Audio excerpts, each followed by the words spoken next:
The topic of this video is fun with the Greater Trochanter. Doesn't that sound good?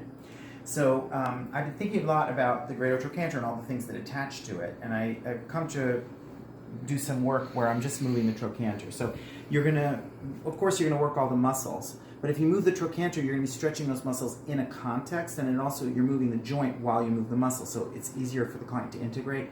And also, you may be able to mobilize some things in the joint, which are then going to make the muscles easier to stay long, because a muscle is only as long as the joint permits, the joint movement permits. So I can come onto the trochanter here, and I can just push it straight down. It's going to be externally rotating the hip a little bit, but my goal is more to move straight down. So that moves the ball, which is up here, back in the socket a little bit, and it also does a little bit of external rotation. Then I could come underneath it, and I can lift up like this. And I could take that to any degree, but if I just come up a little bit like this, I'm mobilizing a little bit internal rotation and gliding it around. Remember, the ball's up here. I'm gliding it around in the socket.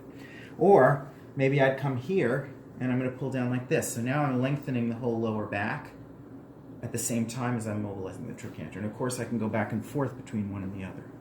And I don't have to stay on the trochanter. If I come onto the neck of the femur a little bit, I'll have more of a possibility of moving the bone back in the socket. And that's a wonderful thing, because many people, when the femur is restricted, it's usually forward and up. Okay, so would you lie face down?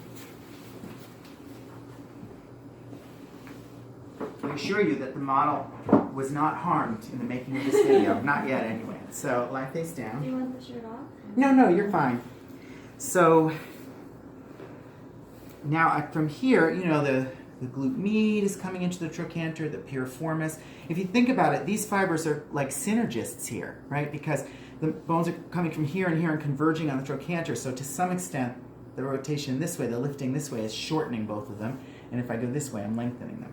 So I can go in any direction here. If I want to come more from the side, then I might get TFL and, well, not TFL because that's going to the fascia lata, but the fibers that that abduct and internally rotate the femur, the glute med and min fibers.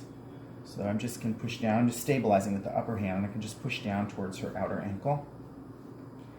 Then I can also push this way, and that's going to get both some of the external rotators and also the medial fibers of the glute med, which is also an external rotator.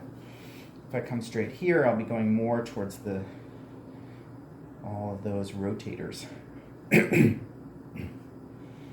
It's just a nice way to work that I've gotten a lot of success with. And then when I go into these muscles, you can already see a little difference here, right? There's some more length here.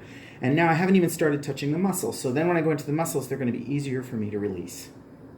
Give that a try and let me know if it works, and let me know if it doesn't work.